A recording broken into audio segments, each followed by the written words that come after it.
অনেক ধরনের এক টাকার কয়েন আপনারা দেখতে পাচ্ছেন। এক টাকার কয়েন এই দেখুন অনেকগুলো সেখানে রয়েছে পড়ে। এই এক টাকা কয়েনের মধ্যে এমন এমন কয়েন আছে যেগুলো কিন্তু দাম খুব অনেক টাকা, যেগুলো আপনারা অনেকে জানেন বা জানেন না। একটা কয়েন, প্রথমে একটা কয়েন আমি তুলে নিই। দেখুন এই যে একটা এক টাকার কয়েন, 1 রুপি ইন্ডিয়া 1944, এই কয়েনগুলো জর্জ সিক্স কিং এর কিন্তু। এই কয়েনগুলো এমন কোনো লোকের কাছে নেই যে প্রত্যেকের কাছে কিন্তু এই ধরনের কয়েন পাওয়া যায়, কম বেশি পাওয়া যায়। এখন 1944 সালের এই এক টাকার কয়েন কি খুব দামি কয়েন? অনেকে আমার কাছে জিজ্ঞাসা করছিলেন। আর এই কয়েন সম্পর্কে আরো কিছু বলবো, সে বলার আগে অবশ্যই আমার চ্যানেলটা সাবস্ক্রাইব করবেন। এই এক টাকার কয়েনের মধ্যে কোন কয়েনটা 1944 সালের এই কয়েনগুলো কিন্তু কমন ক্যাটাগরির কয়েন, এগুলো কিন্তু দাম নেই, এগুলো দাম খুবই কম। আর এই যে আমার হাতে যে কয়েনটা, এই এই এক টাকার কয়েন, এই দেখুন জর্জ ফিফথ কিং এর কিন্তু একটা এক টাকার কয়েন 1939 সালের এই কয়েনটার দাম অনেক টাকা। কেন এই কয়েনটার দাম অনেক টাকা?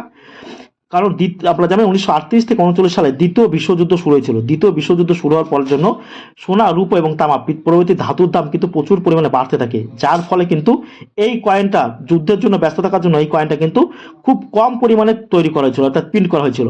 তাই এই কয়েনটা কিন্তু মানুষ অনুপাতে চরমতম রেয়ার ক্যাটাগরির কয়েন চলে গেছে। এই কয়েনের দাম 1 লাখ টাকা থেকে আপনারা 10 লাখ টাকা পেতে পারেন। এই কয়েনটা, এই একটা কয়েন শুধুমাত্র 1 রুপি ইন্ডিয়া 1939, সালটা মনে রাখবেন ভালো করে। এখন 44, 44, 45 হলে হবে না কিন্তু। 1939 সালের এক টাকার কয়েন, যেটার দাম 1 লাখ টাকা থেকে 10 লক্ষ টাকা কিন্তু আপনি পেতে পারেন বিভিন্ন কন্ডিশনে। এটা কিন্তু জর্জ সিক্স কিং এর কিন্তু এক টাকা, এটাই কিন্তু সব থেকে দামি কয়েন জর্জ সিক্স কিং এর কিন্তু। এই যে এক টাকার কয়েন আপনারা দেখতে পাচ্ছেন।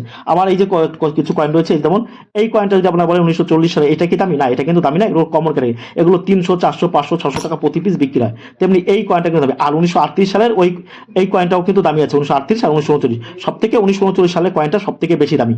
যেটা আপনাকে যে টাকা বললাম সেই টাকা আপনারা পাবেন, কোনো রকম কোনো অসুবিধা হবে না। এইরকম কয়েন যদি আপনাদের কাছে থাকে তাহলে আপনারা অল্প দামে কিন্তু বিক্রি করবেন না। আর প্রিন্টিং, অর্থাৎ খুব কম প্রিন্টিং হয়েছে, সেই কারণে এটা রেয়ার ক্যাটাগরি কয়েন, এটা কিন্তু এক্সট্রিমলি রেয়ার ক্যাটাগরির কয়েন। তাই এই ধরনের কয়েন থাকলে আপনারা আমাদের কাছে বিক্রি করতে পারবেন।